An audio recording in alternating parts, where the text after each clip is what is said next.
This is Appalling News. I'm Paul Chatto.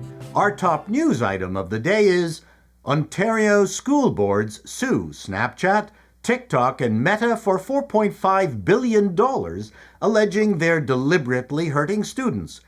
The boards are accusing them of interfering with their learning and harming their mental health, leaving educators to manage the fallout. About 500 American school districts have already sued, but this is the first district in Canada to do so. The article goes on to say school boards have had to bring in staff, resources, and programming to mitigate the significant impacts that these addictive platforms are having on our students. While there is no doubt that social media is like crack cocaine, this commentator is addicted to Twitter X, we didn't give our two children smartphones until grade 8, and computer use was restricted to the weekends. Nowhere in the article does it say anything about the school board's responsibilities, such as banning the use of phones while at school. It is true that schools have no control outside of its environment, and lazy parents are happy to toss a digital pacifier at their urchins so they don't interrupt their game of Candy Crush. Our point is that the solution requires the platforms, the schools, and the parents to all take responsibility for their own actions. But personal responsibility is one thing that seems to be in short supply.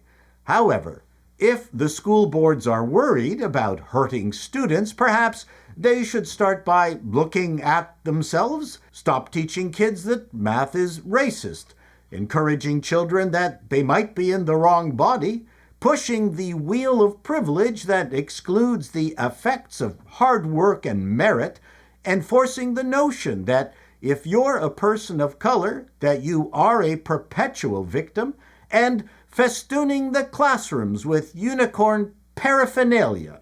No, that doesn't affect children at all. In our ongoing Dumb Young Thing series, we have this person who is living out of their car. I don't know if I'm going to post this or not, but I just need a rant. It's clear this person has issues to which we are not privy to. We have some sympathy for their predicament, but the fact that you chose to record and make public your rant means you are spending more time feeling sorry for yourself than doing something about it.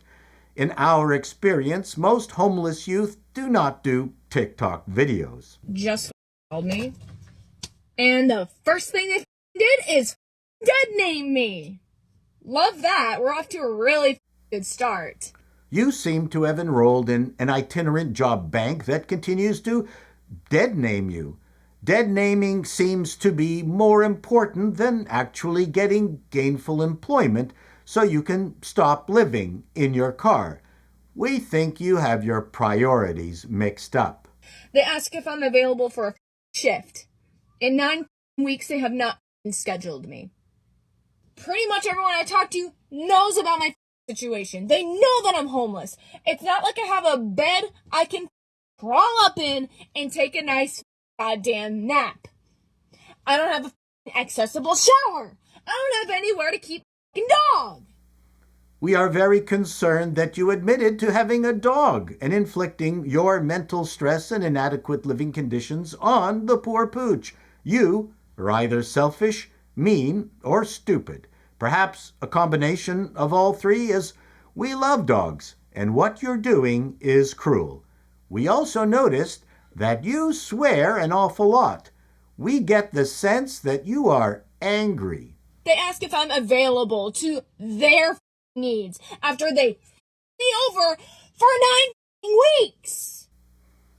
The work is inconsistent. They are asking you to be available but can't guarantee you work. Perhaps, and we are just guessing here, there might be something about your personality that has rubbed people the wrong way and made it more difficult for the job bank to sub you out. Have you perhaps considered that? Go yourself for dead naming me, for not changing my name on my ID, for not understanding my situation. I am so done with companies us over. You are tired of companies effing you over. So, find a company that won't F you over.